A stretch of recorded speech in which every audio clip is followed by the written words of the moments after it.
Fala, meus amores, tudo bem? Vamos fazer a correção da prova da tia Ufirgues. Aqui, a última prova, bem objetivo, porque eu sei que vocês estão cheios de eventos aí, né? Então, vamos direitinho começar.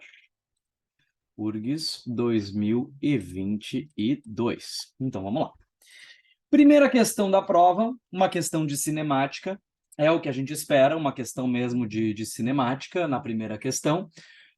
Um avião viajando paralelamente ao solo com velocidade constante de módulo V0, que depois foi dito que vale 80 metros por segundo, então ele está andando aqui para cá com um V0 igual a 80 metros por segundo. Lembrando, tem um pacote dentro dele, solta uma carga. O pacote, meus caros, também estava avançando de 80 em 80. E aí o que vai acontecer? O que vai acontecer é que ele vai começar a ser empurrado para baixo, ou acelerado para baixo, pela aceleração da gravidade, que vale 10 metros por segundo ao quadrado. Disse ali que ele caiu de uma altura 300 metros. Muito bem. Não é de se assustar que 5 segundos depois, em t igual a 5, nota, ele está exatamente abaixo do avião. Por quê? Porque o avião estava com velocidade constante igual a 80 e o pacote também tinha 80. Gente, não existiu nenhuma aceleração atuando na horizontal. Na horizontal, ele continua com 80. Claro, a gravidade deu a ele uma velocidade vertical, mas ele continua avançando de mesma quantidade em relação ao avião, né? Não houve nenhuma aceleração na horizontal. A questão é, em 5 segundos, se a gravidade acelera de 10 em 10, em 5 segundos, sua velocidade VY será 50.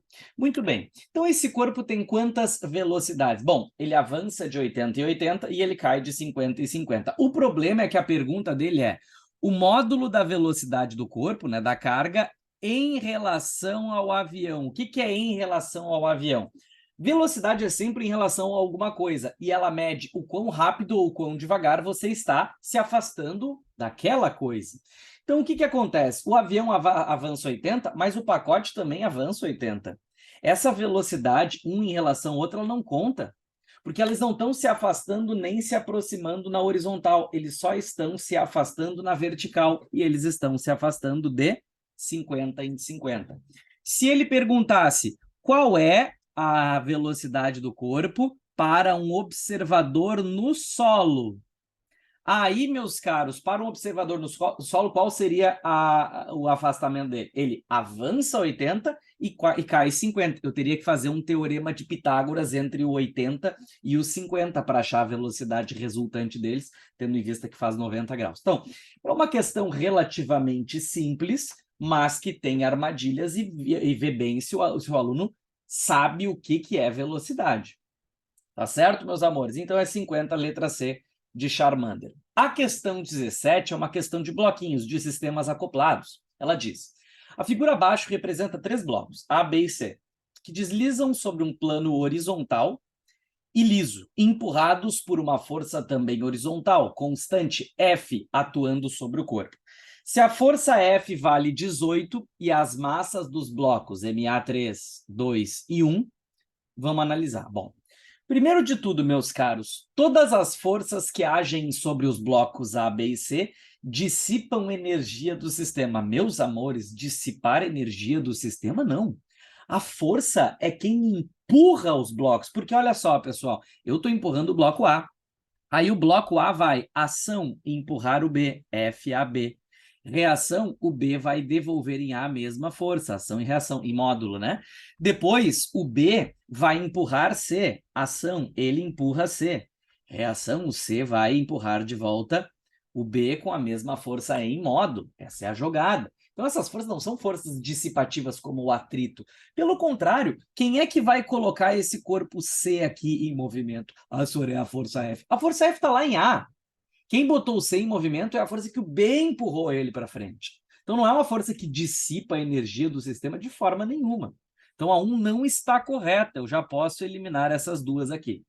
Vamos ver a 2. Os módulos das forças de contato nos blocos A e B valem quanto? Quanto que vale o FAB e o FBA? E o BC? Meus caros, nossa aula de sistemas acelerados eu expliquei para vocês. Qual é a lógica para a gente resolver qualquer sistema acelerado? Roldanas, qualquer coisa. É a regra do primeiro analisa o sistema inteiro e depois analisa um corpo sozinho. Por exemplo, analisando o sistema inteiro, vamos analisar o sistema inteiro. O sistema inteiro tem uma força resultante do meu sistema para cá, para a direita, ele vai se mover para a direita. Quando a gente traça a força resultante do sistema, vem caminhando com ela aqui para a direita, ó, e vem vendo quais forças tu vai encontrando. Estou caminhando para a direita. Primeira força que eu encontrei, F. Também para a direita, então é mais F. Continua caminhando para a direita. Próxima força que eu encontrei, FAB, para a esquerda, então é menos FAB. Continua andando para a direita, mais FAB, um FAB para a direita. Continua andando para a direita, menos FBC que está para a esquerda. Continua andando para a direita, mais FBC que está para a direita. Moral da história, bruxe, bruxe, bruxe, bruxe. A minha força resultante do sistema é a própria força F. Quem que é a força resultante do sistema? Massa do sistema, aceleração do sistema. Quem é a massa do sistema que tem 3, 2 e 1 total? 6 quilos. Quem é a aceleração do sistema? Basta saber que a força é 18 newton e a aceleração do sistema vai ser 18 sobre 6, que dá 3 metros por segundo ao quadrado. Depois que a gente descobre o sistema inteiro, você isola um corpo. Por exemplo, eu posso olhar para o corpo C isolado. Olha que barbada, olha só para o C. Quem é a força resultante que age em C? Só tem uma. FBC. E aí vai ser massa de C vezes aceleração de C, é o FBC, é a única força que atua nele.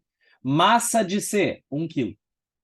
A aceleração de C, eles aceleram todos juntos, 3. Então a minha força deu 3 newton, que é o que ele disse, ó. 3 newton a força de CB, então tá certo por enquanto. E a FAB isola outro corpo, qualquer um dos outros corpos, eu vou escolher... Deixa eu pegar uma corzinha aqui. Eu vou escolher... Nossa, tá. Eu vou escolher esse aqui, ó. Eu vou isolar o A. Quais são as forças que atuam em A? Força resultante em A. Tem um F para a direita e um FAB para a esquerda. Então, é uma menos a outra. Quem é a força resultante de A? Massa de A, aceleração de A. Quem é a força F? 18. Vamos descobrir FAB. Massa de A foi dito que vale 3. E a aceleração de A é 3 também. 18 menos FAB. Aqui dá 9. 18 menos FAB. O menos FAB para o outro lado como mais, e o 9 para o outro lado como menos. 18 menos 9, achamos 9 também. Então, a 2 está correta, resta ver a 3. A 3 é muito fácil, ele pede a força resultante em ABC. Força resultante é massa vezes aceleração. Força resultante de A, massa de A vezes aceleração. Quem é a massa de A? A massa de A é 3. Quem é a aceleração? 3. Vai dar 9. A força resultante em B, massa de B, aceleração. A massa de B é 2, a aceleração é 3. 2 vezes 3, 6. Façam a mesma coisa, vão achar 3. Vão achar, então, que as corretas são que a correta é a letra D. Não é uma questão fácil como a anterior, porque ela é trabalhosa, mas não esqueçam que vocês têm tempo na prova da URGS e vou ser bem sincero com vocês.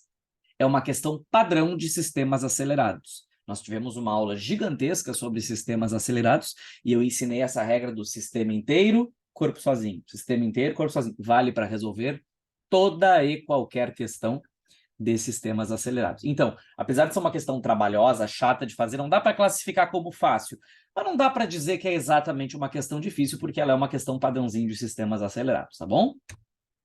Questão de número 18.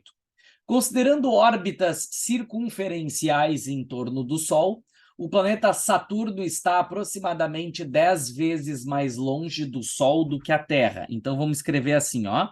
Aqui está o Sol, certo? Aí, nas órbitas que estão acontecendo, aqui está o planeta Terra, aqui está a órbita da Terra, que está a uma distância do Sol d. Saturno está numa distância cerca de 10 vezes maior. Então, aqui, ó, Saturno está bem mais longe aqui do que a Terra.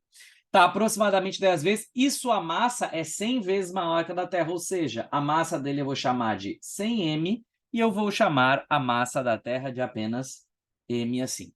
Muito bem, assinale a alternativa que preenche corretamente as lacunas do enunciado na ordem que aparece.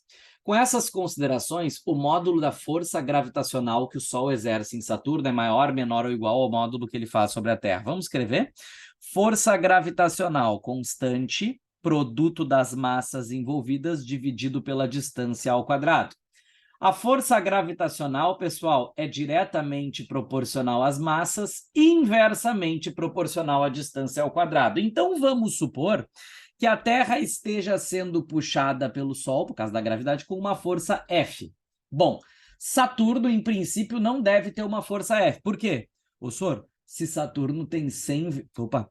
Se Saturno tem 100 vezes mais massa, olha aqui, ó, se ele tem 100 vezes mais massa, ele tem que ter 100 vezes mais força, né? Só que tem que se ligar também que ele tem o quê? 10 vezes mais distância. Opa, proporção inversa. Se ele tem 10 vezes mais distância, esta força vai ser dividida e não multiplicada, porque é a proporção inversa. Se a proporção fosse força inversamente proporcional à distância, simplesmente, se a distância multiplicou por 10, a força dividiria por 10. Seria assim, só que é inversamente proporcional à distância ao quadrado. Então, aqui, ó, se a distância multiplica por 10, o inverso, força divide por 10 ao quadrado. Moral da história, multipliquei a força por 100, depois dividi a força por 100. O que tu quer dizer, então? As duas forças acabam sendo iguais. Moral da história, aproximadamente iguais as duas. E, por fim, o módulo da aceleração de Saturno é maior, menor do que o módulo da Terra. Meus amores, prestem atenção. Força igual a massa vezes aceleração. A aceleração é a força sobre a massa, mas acabamos de ver que os dois sofrem a mesma força. Porém, Saturno tem 100 vezes mais massa, e isso dará para ele cerca de 100 vezes menos aceleração. Letra E de MSN. Uma questão que a gente quase não tem que fazer contas. Não esqueçam, meus amores, as proporcionalidades. E essa questão chora de uma questão para resolver por proporcionalidade, porque ele diz, uma coisa ficou 100 vezes maior, a outra ficou 10. Ele quer ver como isso influencia na força. Aí o que vocês fazem? Escrevam a fórmula porque ela é um resuminho, ela mostra as proporcionalidades. Tudo que está em cima é direta proporção, tudo que está embaixo é inversa proporção. E dá para resolver essa questão com relativa facilidade também. Vamos para a próxima. Questão de número 19. A figura abaixo representa dois objetos. Essa não é uma questão fácil. A figura abaixo representa dois objetos, A e B, que deslizam sobre uma superfície horizontal sem atrito. O objeto A tem massa 1/3, então a massa de A é 1/3 de quilograma e a velocidade dela, V, é igual a 3 metros por segundo. Já o corpo B tem 1/2 de quilograma, aqui ó, a massa de B de meio quilograma e uma velocidade de 2 metros por segundo para cá. Os objetos colidem. Meus amores, uma questão de colisão e permanecem colados. Não esqueçam, toda vez que a colisão é que eles permanecem colados, é uma colisão inelástica, daquela que nós vamos quase perder uma gigantesca parcela de energia cinética. A elástica é que não perde, e a inelástica é que bate, gruda e perde uma grande quantidade de energia cinética. Então a letra A está fora, que diz que a energia cinética se conserva. A letra B também está fora, diz que a energia cinética se conserva. Sor, ele está falando da porra de um tal de momento linear, que porra é essa? Bigo, momento linear é quilograma vezes metro por segundo. Momento linear é massa vezes velocidade. Sor, o que é isso? Quantidade de movimento. Não existe questão de colisão que não vai falar em quantidade de movimento. Só que aqui eles usaram um termo mais bostinha, que é o vetor momentum linear. Como é que a gente resolve questão de quantidade de movimento? Tem que lembrar, a quantidade de movimento do meu sistema, que eu tinha antes, será igual à quantidade de movimento do meu sistema que eu tenho depois. Não esqueçam que quantidade de movimento é igual a mv. Te liga! O que tu tinha antes da colisão? Olha só, antes da colisão, imediatamente antes pode ser. Tu tinha os dois corpos, com as massas deles respectivas. O A tinha uma quantidade de movimento A para cima, que é mv, 1/3 vezes 3, 1. E o B tinha uma quantidade de movimento para a esquerda, m vezes v, 2 vezes 1 meio, também 1. Então, presta atenção, a quantidade de movimento do meu sistema se conserva, é a resultante. Queridos, pelo amor de Deus, não me vão somar isso aqui. A quantidade de movimento é um vetor. Então, a quantidade de movimento do meu sistema antes é o Pitágoras de 1 por 1, que é 1 raiz de 2. E não 2, como diz, ó, o modo do aumento linear do sistema é 2. Não, ele é 1 raiz de 2. Tanto antes quanto depois também vai ser. O que vai acontecer depois? Diz que os corpos ficam grudados. Queridos, é como se eles fossem um corpo só, cuja massa é a soma dos dois, 1 meio mais 1/3 de quilograma. Se você faz o MMC, a massa dele vai dar, atenção, 5/6 de quilograma. Essa é a massa dele. E, queridos, se antes a quantidade de movimento era essa, depois a quantidade de movimento dos dois corpos juntos também precisa ser, ó, do sistema se conserva, 1 raiz de 2. Também tinha que ser 1 raiz de 2, a mesma que era antes. Então, a quantidade de movimento antes é igual à quantidade de movimento de depois. E aí tu pode descobrir qual é a velocidade dele. Por quê? Porque quantidade de movimento é mv. Tu sabe que ela tem que dar 1 raiz de 2 e tu sabe que a massa dos dois que andam juntos agora é 5/6, você descobre a velocidade por 6 raiz de 2 sobre 5. Essa é a velocidade final deste grande corpão que ficou junto. Não vai ser 2,4, só me resta a letra E. Se tu quiser, tu pode calcular a energia cinética mv² sobre 2. 5/6, 6 raiz de 2 sobre 5² sobre 2, vai achar esse número aqui. Essa questão é o quê? Difícil. Questões de colisões na URGS não é incomum eles pesarem a mão, tá, pessoal? Mas é uma questão boa que serve para a gente fazer uma boa revisadinha, vamos colocar assim, desse tema das colisões, tá certo? Vamos para a próxima, questão 20. Questão 20 é batida também. Considere o sistema massa-mola representado na figura.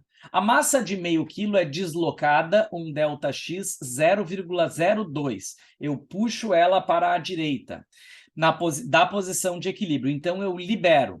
Considerando que não há atrito entre superfície e contato, o bloco passa pela posição de equilíbrio, que é quando não tinha deformação, com 0,04. A constante elástica da mola e a energia mecânica total do sistema. Meus amores, prestem muito atenção. Isso aqui é uma questão que chora para a energia mecânica. Eles não precisavam nem ter perguntado a energia mecânica. Por quê? Quando tu vê deformação, velocidade e altura, lembra as 3 grandezas das energias? Quando tu vê uma deformação virando velocidade. Óbvio que tu não pode escrever isso, tem que ser muito Beagle para escrever. O senhor tá errado dizer que a deformação virou velocidade. Tá super certo dizer que uma deformação é igual a uma velocidade. Não, senhor, porque ela virou velocidade. Como é que tu vai dizer que uma deformação é igual a uma velocidade? É que nem eu te perguntar quantos graus tu tá fazendo hoje e vocês dizem, 2 horas. Não tem como tu igualar coisas que não são iguais, não são da mesma dimensão. Deformação não pode virar velocidade. Mas a energia potencial elástica pode virar uma energia cinética. Ou seja, constante deformação quadrado sobre 2 pode virar mv² sobre 2. Pode cortar o sobre 2, mas não é obrigado. Então, K vezes 0,02 ao quadrado, que é 0,02, é igual a massa, que é meio, vezes a velocidade 0,04 vezes 0,04. Certo, queridinhos? Agora façam a conta. 0,5 vezes 0,04, 0,04 por 0,02, 0,02. Belezinha? Isso aqui dá 2, isso aqui também dá 2. Então, vai acabar ficando meio vezes 2 vezes 2. Ou seja, meio vezes 2 vezes 2. Opa, o que eu fiz de errado? Beagle. Esqueci o sobre 2, não esqueci. K, calma aí que eu fiz alguma coisa errada. 0,02, 0,04 vezes 0,04. Porra, o que tá errado, meu Deus? O que tá errado, gente? Tá errada a minha conta no final. 2 vezes 2, 4 vezes meio, 2. Burro, eu não sei fazer conta. Gente do céu, eu não sei fazer conta. É difícil fazer conta. Tá, então é 2. Sobre a energia mecânica, como é que eu faço? Queridos, energia mecânica, nesse momento, era potencial elástica, nesse momento ela virou cinética. Escolhe qualquer uma das duas, a que tu mais gostar, e calcula. Então, senhor, eu vou calcular a cinética. Pode ser? Pode, porque a energia mecânica teve um momento que ela era só cinética. Então, calcula naquele ponto. Lembra que a energia mecânica não muda. Então, eu vou lá e faço 0,5, 0,04 ao quadrado sobre 2. Isso aqui vai dar 0,25 vezes 0,04 ao quadrado, que vai dar 0,0016. E aí, quando eu fizer essa conta aqui, eu vou achar um 0,00004, já vi que é a letra C de Charmander, e tamo bem. Pessoal, questão de energia não é uma questão difícil, tá, pessoal? Porque e eles ainda perguntaram a energia mecânica do sistema. Então, essa era uma questão também relativamente fácil da prova. Eu acho que essa era fácil, essa era do capiroto. Essa aqui era relativamente fácil, essa aqui não. Então, aqui, ó, pessoal, eu já tô com uma fácil, duas que eu acho que é média para fácil, essa aqui também. E essa aqui é padrãozinho também. Já estamos com 3, que é mais ou menos a média da prova. Vocês têm noção do que é isso? Chuta o resto da mesma letra, acerta mais 3! Você já faz 600 e poucos pontos. Bizarro, né? Física é uma maravilha. Vamos para 21. A figura abaixo representa um bloco B de densidade 900 kg por metro cúbico, flutuando. Quem é meu aluno sabe, quando flutua, tu já sabe que o empuxo, força para cima, tem que ser igual ao peso. Tu já sabe isso. Considerando que 4/5 do volume do corpo está submerso na água, cuja densidade é 1000, e a densidade do óleo vai ser quanto? Pessoal, presta muita atenção. Aqui tem 2 empuxos. Tem um empuxo que acontece por causa da água, porque ele está imerso na água. Ó. Então, vai ter o empuxo água, e tem também o que mais? Tem o empuxo óleo. Ó, gente, tem o empuxo óleo. E o que eu sei? Que quando eu somo o empuxo água mais o empuxo óleo, eu preciso segurar o peso do corpo, porque desse jeito ele fica flutuando, paradinho, bonitinho. Então, você já sabe. O empuxo, pessoal, é Mi do fluido, gravidade, volume submerso. Mi da água, gravidade, volume submerso na água. E o empuxo no óleo? Mi do óleo, que é o que ele quer saber, gravidade, volume submerso no óleo. E qual é o peso do corpo? Massa do corpo vezes a gravidade. Tchau para nossa amiga gravidade. Vruxe, vruxe, vruxe. Me sobrou só isso. Então, presta atenção agora. Mi da água, vou usar só o valorzinho bonitinho aqui, 1000. Volume submerso da água, 4/5 do volume total, que foi o que ele disse ali.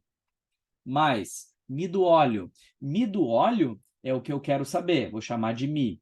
Volume que está submerso no óleo. Se 4/5 estão na água, 1/5 está no óleo, do volume total. Sor, e a massa? Agora pensa, Beagle, pensa. O que tu não usou ainda? Sor, eu não usei a densidade ou a massa específica do bloco. Não esqueçam que massa específica do bloco é a massa do bloco pelo volume do bloco total. Ou seja, eu posso escrever a massa dele, que está aparecendo aqui, como Mi do bloco, volume total. E agora eu usei todos os dados. E ó, vrush, vrush, vrush. Agora é só correr para abraço. 1000 vezes 4, 4000. 4000 dividido por 5 dá 800.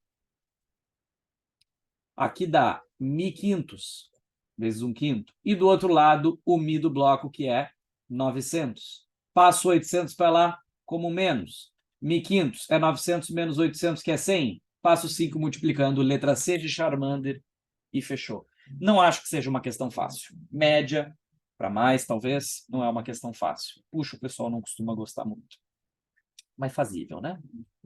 Bora, meus amores, na questão de número 22, assim como a 23, versa sobre as nossas amadas, idolatradas máquinas térmicas.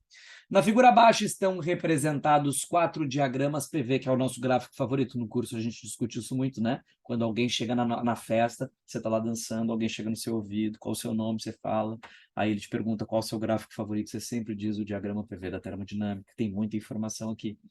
Na figura abaixo são representados 4 diagramas PV para processos termodinâmicos cíclicos de um gás. Assinale a alternativa que indica corretamente em quais processos o gás absorve mais calor do que perde num ciclo completo. Meus amores, prestem muito atenção. Isto é uma questão de máquinas térmicas. As máquinas térmicas, elas sempre têm uma fonte que é uma fonte quente. Elas sempre têm uma fonte que é uma fonte fria. E aí, o que vai acabar acontecendo nessas máquinas? Elas vão usar da natureza que diz: o calor vai sempre querer sair aqui, ó, do que está da fonte quente, e ele vai querer ir para a fonte fria, mas tu nunca deixa ir tudo. Deixa sempre só um pouquinho, o mínimo possível, ir para a fonte fria. Por quê? Porque daí a máquina vai absorver muito calor da combustão dos combustíveis, né? Jogar pouco calor para fora e todo o resto daquele calor ela vai usar para movimentar alguma coisa, um carro, alguma coisa, gerar trabalho. Presta atenção. Quando ele diz qual das máquinas absorve mais calor do que perde, ele está te perguntando qual das máquinas realiza trabalho. É a máquina térmica. Lembra, Beagle? Eu falei para vocês um negócio no nosso curso que quase ninguém sabe, que são as máquinas de refrigeração, e eu disse. As máquinas de refrigeração, elas invertem tudo. O calor sai do frio e vai para o quente, elas são máquinas bizarras. Elas são contrárias às máquinas térmicas. E estas máquinas bizarras, elas são, as de refrigeração, são antinaturais. E eu usei para vocês decorar. As refrigeração são antinaturais, o calor sai do frio, vai para o quente, inverte tudo. As de refrigeração são antinaturais e, por isso, são as do sentido anti-horário. Essa e essa são as máquinas de refrigeração. As do sentido horário são as naturais, são as máquinas térmicas, estas mesmo, que absorvem muito calor, liberam um pouco e geram trabalho. Então, quais delas absorvem mais calor do que perdem? Estão te perguntando quais são máquinas térmicas, quais que geram trabalho. E a resposta é 1 e 3. E a letra é B de Beagle. E fechou, é nóis. Tá certo, queridinhos? Vamos para a próxima. Também questão de máquina térmica. Estranho, em 15 questões, colocar 2 de máquinas térmicas, né? Mas vamos lá. Essa questão ela é pouco clara para mim, mas vamos lá. Em um ciclo, olha ali, considere a máquina térmica. Olha o calor saindo daqui, entrando aqui num gás, sei lá, num balão, depois entrando, indo embora para T1, e no meio do caminho tirei um trabalho. Olha o que está dizendo. Em um ciclo da máquina, Q1 e Q2 são as quantidades de calor adicionadas ao banho térmico. T1 é retirada do banho térmico T1, e retiradas do banho térmico T2. Olha o que ele diz, T2 é maior que T1. O que ele está dizendo? Ele está dizendo que isto é a minha fonte quente. T2 é maior que T1. A outra é a minha fonte fria. Então, nada de novo. Calor sai do quente e vai para o frio, e no meio do caminho eu tiro o trabalho, tudo natural, tudo bonitinho. Agora eu quero que você se ligue em uma coisa. Se o trabalho é positivo, o que significa o trabalho ser positivo? Presta atenção, pessoal. Vocês estão vendo que as flechas têm sentido? A flecha Q2 aponta para a direita. O que seria um Q2 que ficasse por algum motivo negativo? Invertesse ele, ia para o outro lado. O Q1 ele está para a direita. Se ele por acaso virasse negativo, ele iria para o outro lado. O trabalho é para baixo. Ele está saindo da máquina.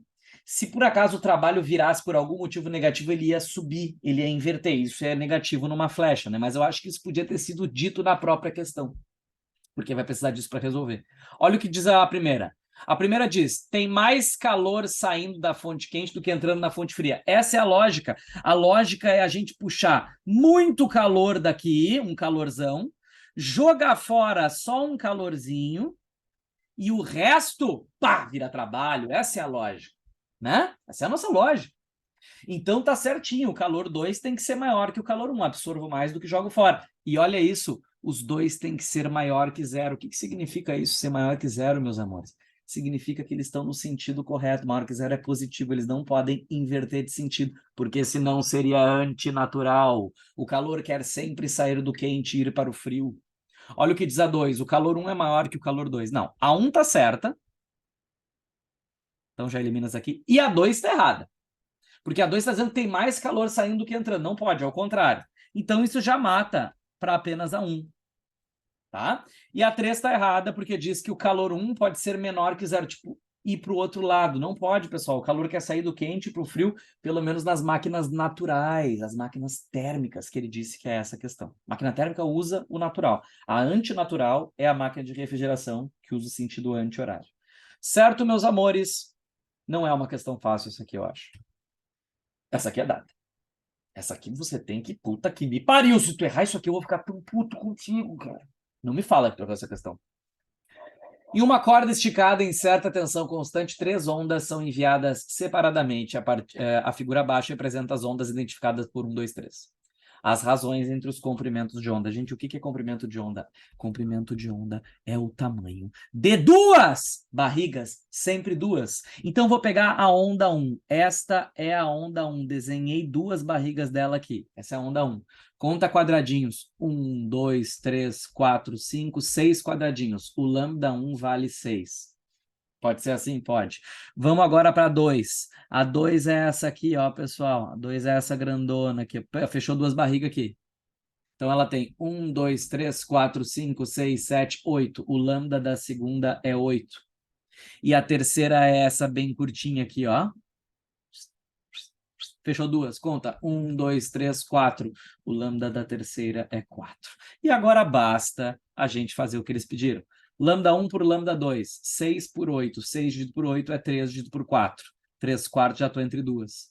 Vamos para a próxima. Lambda 1 por lambda 3. 6 dividido por 4. 3 meios. 3 meios, já estou entre essas duas agora. E por fim, lambda 2 por 3. 8 dividido por 4. 2. Letra D de jeans. Pelo amor de Deus, tu não me erra esta porra de questão, porque é muito fácil. É um brinde, um presente. Eles disseram, eu vou botar uma impossível de ondas lá para ele, mas vou botar uma bem fácil. Tá certo? A 25 foi anulada, que é a questão de óptica, e eu não vou nem fazer porque ela tá bem anulada mesmo. Ela é completamente esquizofrênica, aquela questão, tá, pessoal? Então, tá fora. E a 26 eu acho que é a questão mais difícil da prova, havia caído em 2007. Pessoal, a experiência de Young nós estudamos muito, vocês certamente acertariam se caísse as questões padrões de experiência de Young, as questões que perguntam onde é que tem a franja clara, a franja escura, interferências de fração, etc. Mas aqui, ó, pessoal, ele quer saber uma coisa meio estranha, ele quer saber a altura das franjas. Vocês conseguem ver que aqui tem uma franja, ó, aqui vai ter uma franja clarinha, e depois, ó, aqui vai ter outra, aqui vai ter outra. E cada uma delas tem uma altura. Tem a altura da primeira franja, tem a altura da segunda franja, vai ter a altura da terceira franja e assim por diante.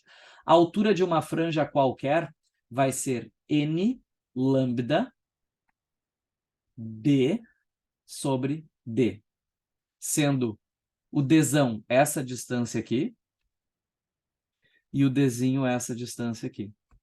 Infelizmente, somente aplicando a fórmula, meus amores. Não tem outro jeito.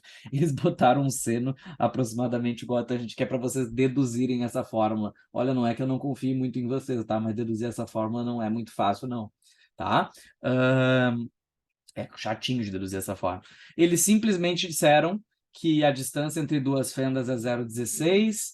Ele disse que a distância L é 5 metros. E ele disse, olha isso, que 2 máximos são separados por 2 centímetros. Tu pode pegar o primeiro e o segundo, então aqui ó, a distância entre eles é 2 centímetros. Ele te deu essa altura aqui, ó. Aí tu pode botar aqui, ó, 2 centímetros, 0,02 metros. Nota que eu peguei a primeira franja aqui, então n igual a 1. Cada m aqui é uma franja, 1, 2, 3, 4.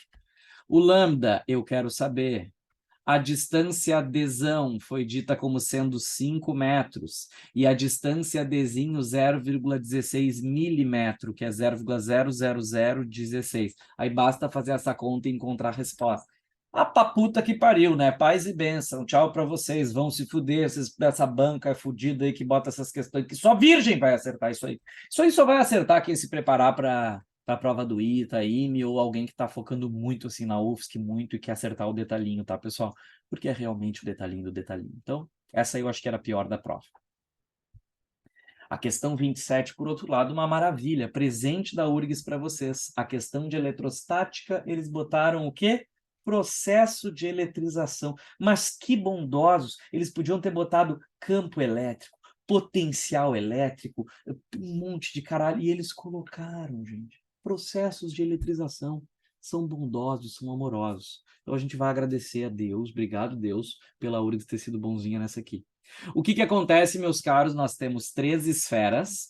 A carga da esfera A é mais 2 coulomb. Aqui nós temos mais 2Q. A carga da esfera B, menos 3Q. E a esfera C, menos 2Q. O que acontece? A nossa carga total, ela é mais 2, menos 2, 0. A carga total é menos 3Q.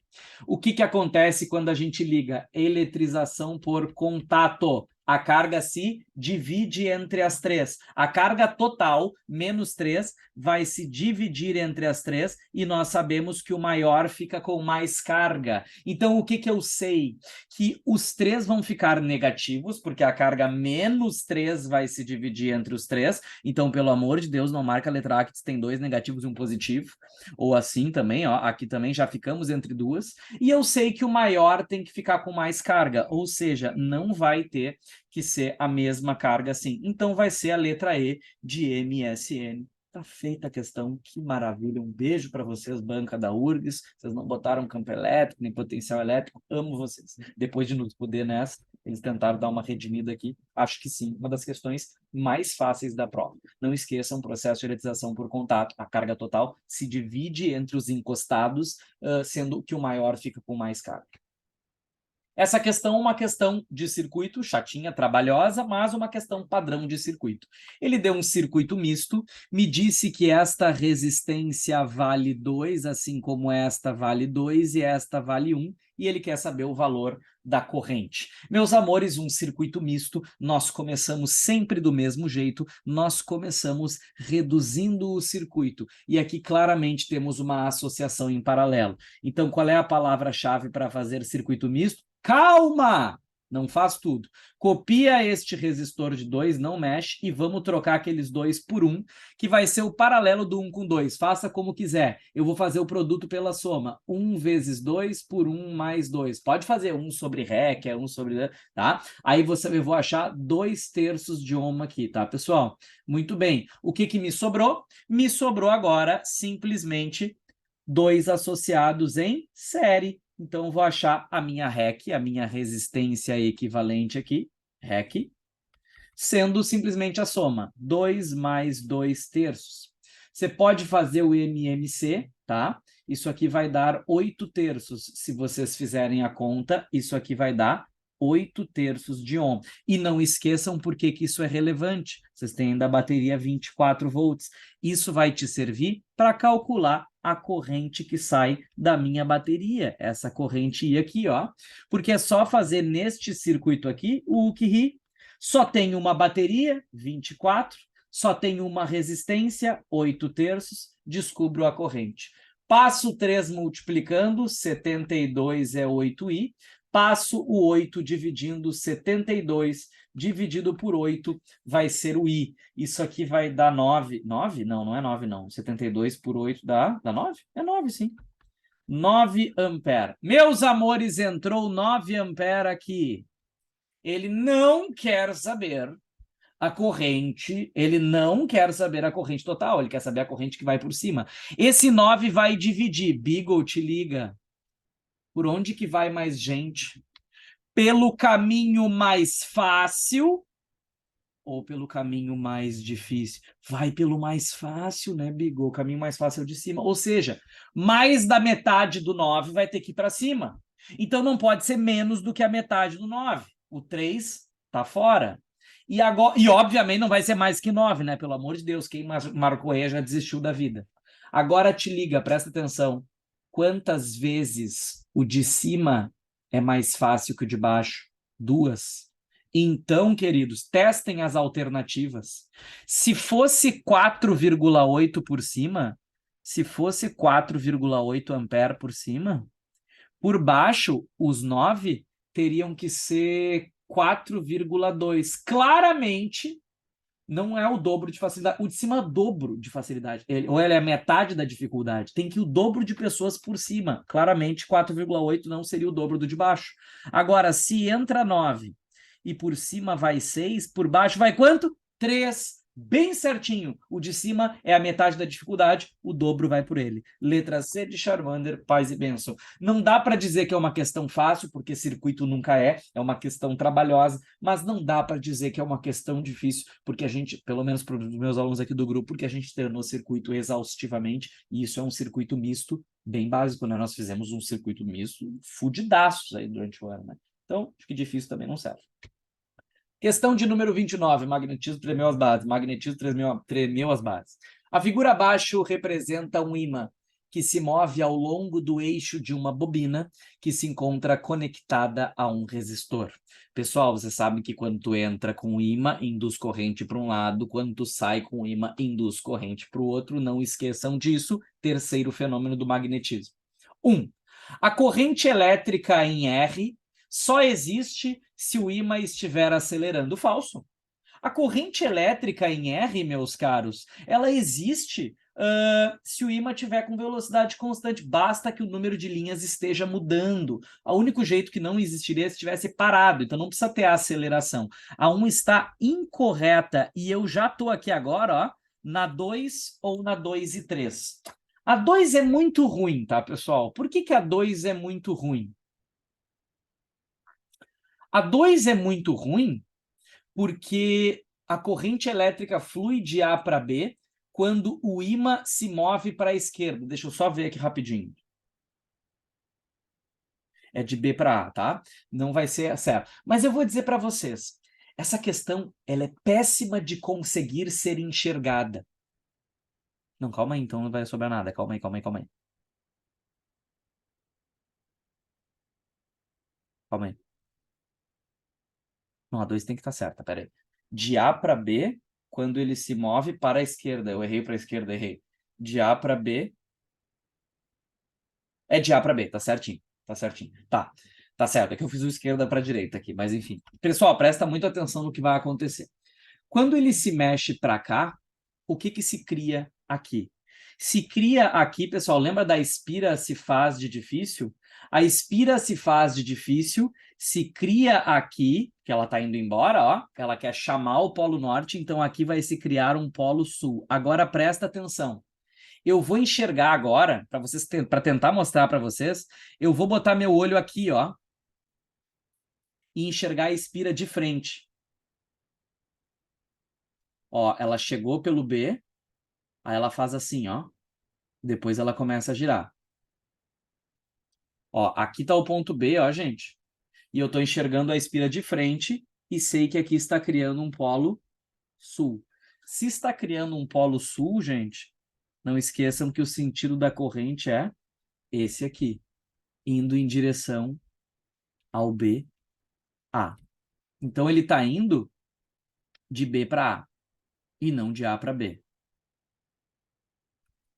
Porra, ô, gente, eu não vou nem cortar para vocês verem como eu sou beagle, porque ele disse para a esquerda e eu movimentei para a direita. Eu sou idiota. Eu sou um idiota. Vamos começar de novo? Então ele se movimenta para a esquerda. É difícil esquerda e direita, né?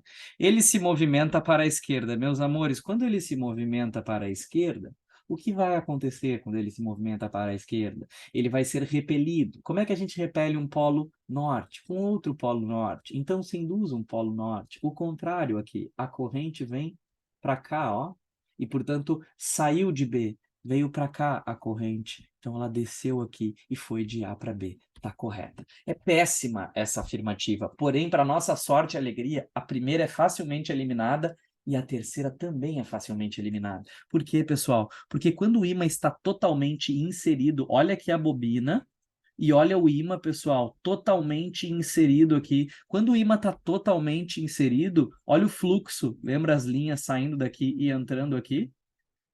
Quando ele está totalmente inserido, não muda o número de linhas ali dentro, não muda quando ele está se mexendo, não é? E se não muda, não tem corrente induzida, não é máxima, não é mínima. Então eu eliminaria a 3 e ficaria com a B por eliminação. A 1 e a 3 são bem mais fáceis. A 2 é péssima. Se tu não entendeu direito, a 2 não é momento para entender agora, tá, pessoal?